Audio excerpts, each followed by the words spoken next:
6వ అధ్యాయం 1వ వచనం. అలాగైనా ఏమందుము కృప విస్తరింపవలనని పాపమందు నిలిచింది మాట్లాడండి. అలాగైనా ఏమందుము అంటే ఇక్కడ పౌలు గారు సంఘాన్ని ఉద్దేశించి సంఘంలో ఉన్నటువంటి వ్యక్తులతో మాట్లాడుతున్నటువంటి సందర్భం. ఆయన జర్నీలో, ఆయన ప్రయాణంలో 14 పత్రికలు రాశాడు.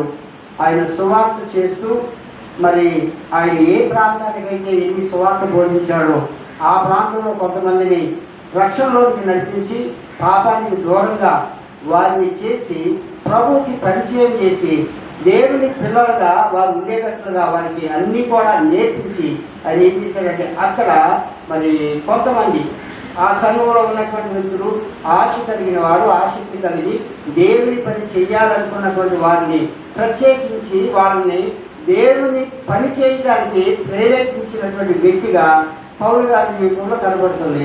ఆయన 14 సంఘాలు కట్టుకుంటూ వెళ్ళిపోయాడంటే ఆయన ఎక్కడ కూడా స్థిరంగా లేడు. మరి ఆయన ఇక్కడ చూస్తే ఈ రోమిలకు రాసిన పత్రిక ఈ ప్రాంతానికి వచ్చాడు, సువార్త బోధించాడు.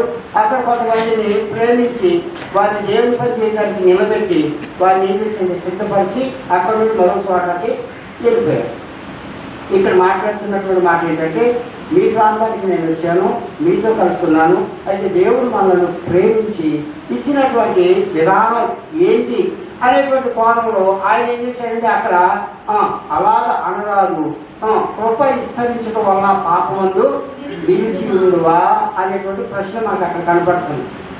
ప్రశ్న అయితే ఆ ప్రశ్నకు తప్పుకోకుండా ఇక్కడ ఉన్నటువంటి మనందరం కూడా ఆ దినాల్లో పౌలు గారు వేసినటువంటి ప్రశ్నకు మాటకు వాళ్ళు ఏం చేశారంటే పరిశీలించుకున్నారు. ఈ దినం ఇక్కడ ఉన్నటువంటి మన సంఘంలో ఉన్నటువంటి మనందరం కూడా దేవుడి వాక్యం మాట్లాడేటప్పుడు ప్రశ్న వచ్చినప్పుడు తప్పుకోకుండా జవాబు చెప్పవలసింది ఎవరో అక్కడ ఉన్నటువంటి వ్యక్తులు, ఆ వాక్యం విన్నటువంటి వారు. మనం ఎదుటి వ్యక్తితో చెప్పినా చెప్పకపోయినా మనలో మనమైనా ఆ ప్రశ్నకు జవాబు తీసుకోవాలి. మరి వాక్యం ఎలా మాట్లాడుతుంది, నేను అలా ఉన్నానా లేదా? వాక్యం ఎలా మాట్లాడుతుంది, అలాగ అనవద్దు అంటుంది.